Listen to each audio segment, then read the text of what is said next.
আলহামদুলিল্লাহি রাব্বিল আলামিন ওয়াসসালাতু ওয়াসসালামু আলা রাসূলিল্লাহ ওয়া আলা আলিহি ওয়া আসহাবিহি আজমাইন, আম্মা বা'দ।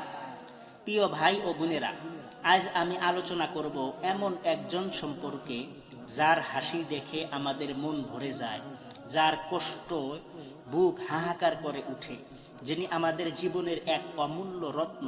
তিনি হইলেন ছোট ভাই। ছোট ভাই সম্পর্কে ইসলাম কি বলে? নবীজি সাল্লাল্লাহু আলাইহি ওয়াসাল্লাম বলেন, মান লা ইয়ারহাম সাগীরানা ওয়া লা ইয়ারিফ শারাফা কাবীরিনা ফালাইসা মিন্না। যে আমাদের ছোটদের প্রতি দয়া করে না, সে আমাদের দলভুক্ত নয়। তিরমিজি শরীফের হাদিস। ছোট ভাই মানেই দয়া, মায়া আর অটুট ভালোবাসার নিদর্শন।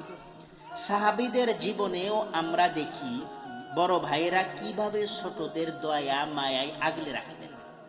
ছোট ভাই কেমন হয়?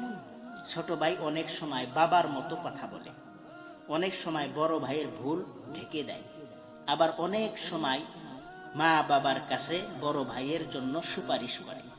ছোট ভাই যখন একবার ভাইয়া বলে জড়িয়ে ধরে, এই এক ডাকেই তো হৃদয় ভিজে যায়, হারানোর কষ্ট।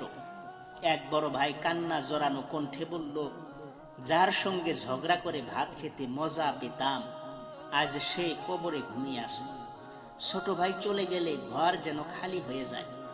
ঘরের হাসি, খুনসুটি, দৌড়াদৌড়ি সব হারিয়ে যায়।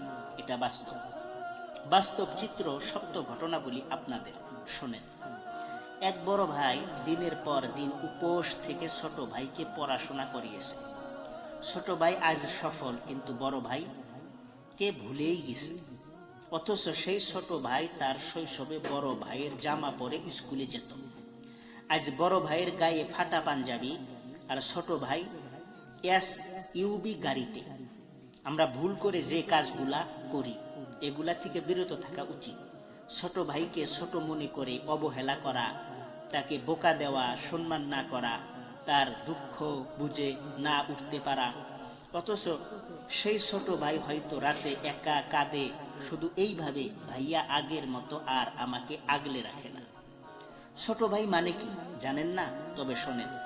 ছোট ভাই মানে শৈশবের ছায়া। ছোট ভাই মানে নিঃস্বার্থ ভালোবাসা। ছোট ভাই মানে ভবিষ্যতের ভরসা। ছোট ভাই মানে জান্নাতে না যাওয়ার একটি সম্পর্ক। তাকে আগলে রাখো, তাকে সময় দাও, তার জন্য দোয়া করো। ভাইদের জন্য এইভাবে বেশি বেশি দোয়া করবেন। আল্লাহুম্মা হাফাজলি ইখওয়াতি আসগারা ওয়াজআলহুম মিনাস সালিহিন ওয়া বারিক লি ফীহিম ওয়াগফির লানা তাকসিরানা মাআহুম। হে আল্লাহ, আমার ছোট ভাইদের হেফাজত করুন, তাদের সৎ বানান, আমাদের মাঝে বরকত দিন এবং আমাদের অবহেলার জন্য ক্ষমা করুন। ওয়া আখির দাওয়ানা আনিল হামদুলিল্লাহি রাব্বিল আলামিন।